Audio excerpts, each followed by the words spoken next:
Gates Adams here on behalf of Apex Trader Funding, and I am back with Trader Matthias. We had an opportunity to speak about 2 months ago and kind of just got the perspective of that first payout. Well, here you are back again, another payout. First and foremost, I want to congratulate you on your continued growth and success, man. How's it feel now being on the multiple payout streak? Yeah, it feels really good. It was a special road to get to this point. Mm-hmm. So now it's the fourth payout in total. I'm very happy about it. After my first payout, I blow my account really fast because I think mentally do something with you. But yeah, I know I did it, so I can do it again. I passed the evils again, and now I'm on my fourth payout, and everything goes better and better. So just for perspective, how long had you been trading with Apex by the time you got your first payout? I started with Apex in October 2024. So 1 year back in October.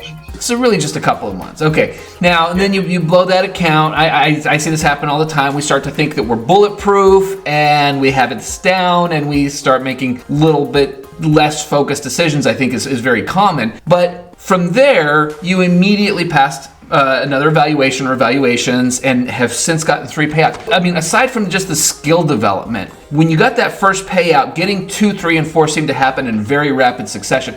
What do you think changed for you that made that much easier process the second go round? I was more careful. I learned more about being patient. Mm-hmm. And that's the most important, I think. Sure. Not to be in a trade, but wait for the trade. Sure. That was my first problem. In the beginning, I oversized. When it goes good, I oversize. I think I can do it. But then the reality slaps you in the face and says, nah. You have to be careful and keep your risk management in place and stick to your plan and don't oversize. That was the biggest issue that I had, I think. Sure. And look, I've been guilty of saying this, and I've heard multiple other traders say this. When you're up, you start to make decisions like you size up, and the excuse is I'm playing with house money, which is 100% a gambling term. When you're at the poker table or you're at the blackjack table and you're up, well, now you're trading, you're betting profits, right, so to speak. So people become more inclined to take a heavier position or take a bigger risk, or maybe take a trade that is a B- at best versus looking for that A+ setup. Now, how much of that do you think really came into play for you? It happens really fast. Mm-hmm. It was just I did a little bit the same, but I jumped faster in the trades and less good entries, and the stop loss a little bit farther away. The trades go the other direction. I say, no, just add to losing position to make it good, to think I just go a little bit deeper, but it's going to change. And then you keep adding because you think it's going to change and just make the profit with a little fix, to make it good. But you only make it worse. Then you think after all, you say, why did I do it? You don't have to do it. And that's just like the casino, you're gambling. Right. You're not using proper risk management. Mm-hmm. You're not following your plan. That's one of my biggest rules now.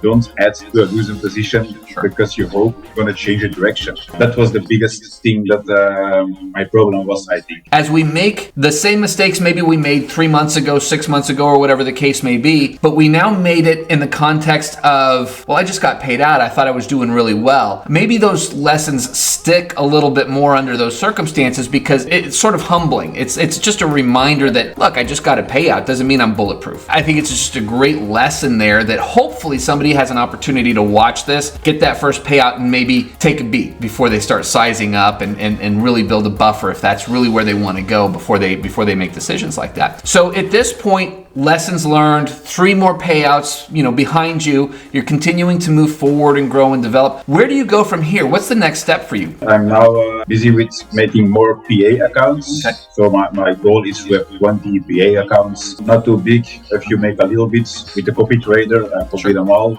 then you don't have to make much every day to have nice money to save. That's my plan for now, but calm and I have time. So first you live in a race, but it's not a race, it's a marathon you have to do when you are trading. slowly create the safety net and keep it slowly after that, just with a clear mind and keep it humble. Well, I love that. And I think one of the biggest benefits of having the mindset of I've got 20 accounts, I don't have to make a ton on each one, also means that I have 20 accounts, I don't have to risk as much on each one, which just makes it easier to get out of, any sort of a drawdown that you get into. Usually it's not quite as impactful, or you're not as close to that threshold. And it just makes it a little bit easier to psychologically manage when you're not running up to that limit each time. Well, I'm looking forward to seeing your continued growth and success. I love when I have the opportunity to do these follow-up interviews. I would still like to continue to talk about your journey as you go through this, because I think that it's really helpful for traders to see, the first interview is great because then we get to appeal to traders that maybe haven't gotten their first payout yet. I think now this will hopefully appeal to and be meaningful for people who maybe have just gotten their first one and may start to make some of those same mistakes. 6 months down the road, when you're,